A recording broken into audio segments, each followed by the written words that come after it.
Alright, this is going to be a video on how to do a precision. Okay, I'm going to break the precision jump up into 3 steps. There's the takeoff, when you're in the air, and the landing. Alright, so there's 2 ways to get into a precision jump. There's a step, and there's just from standing. So what the step looks like is it looks like this.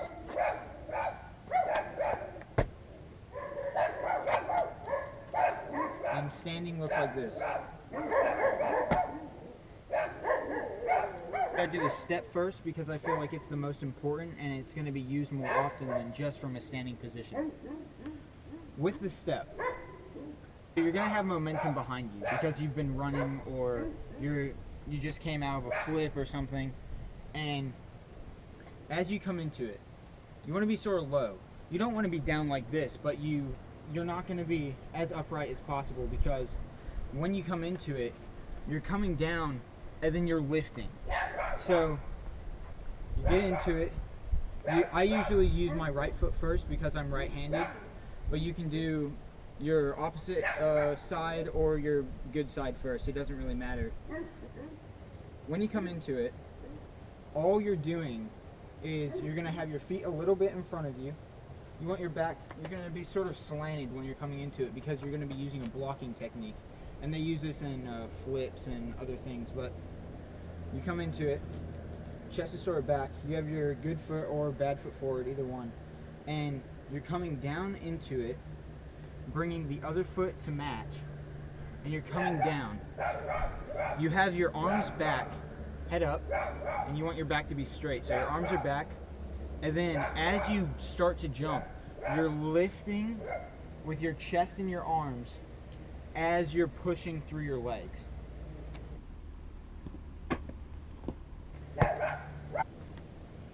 With the standing, it's almost the same thing as doing from a step, except you don't have all the momentum behind you.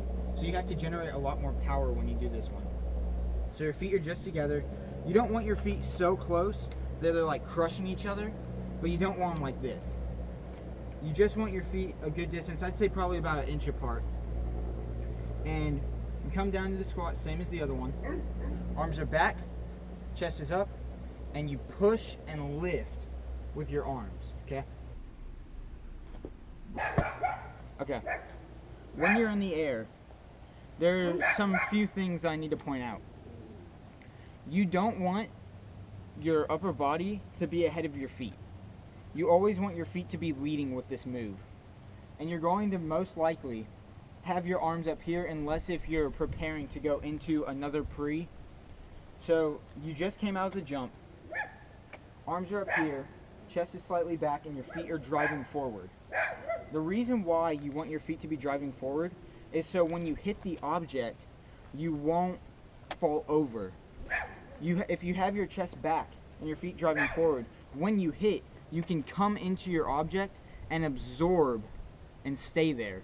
But if your chest is too far forward and you hit, you're going to fly forward and you're not going to be able to stay on the object. Landing. Landing is probably the most crucial part of this move because if you can't land right, you're not going to be able to do a precision. When you're landing, it's almost the same thing as doing a safety drop, except you want your feet to be hitting the object a little bit before your chest rises over your knees. So as you hit, alright, we're going to draw an imaginary line right here. This is my object, this is what I'm hitting. My chest is going to be back, and as I come into it, my feet are dropping down. I'm hitting on the balls of my feet.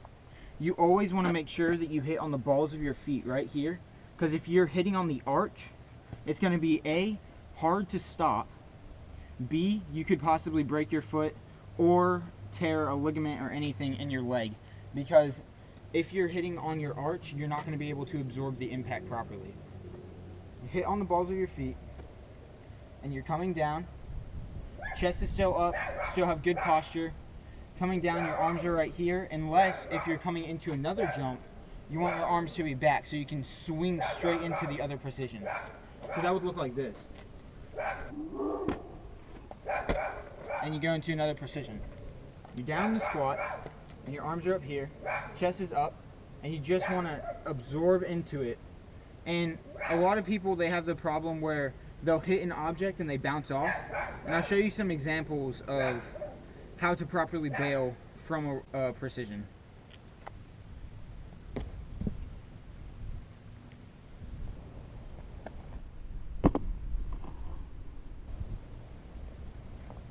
Alright, I'm going to give you another example of how to do a proper precision.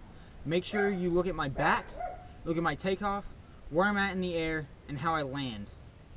Make sure that you're watching for my head position as well as my torso and how it's positioned in relation to my feet.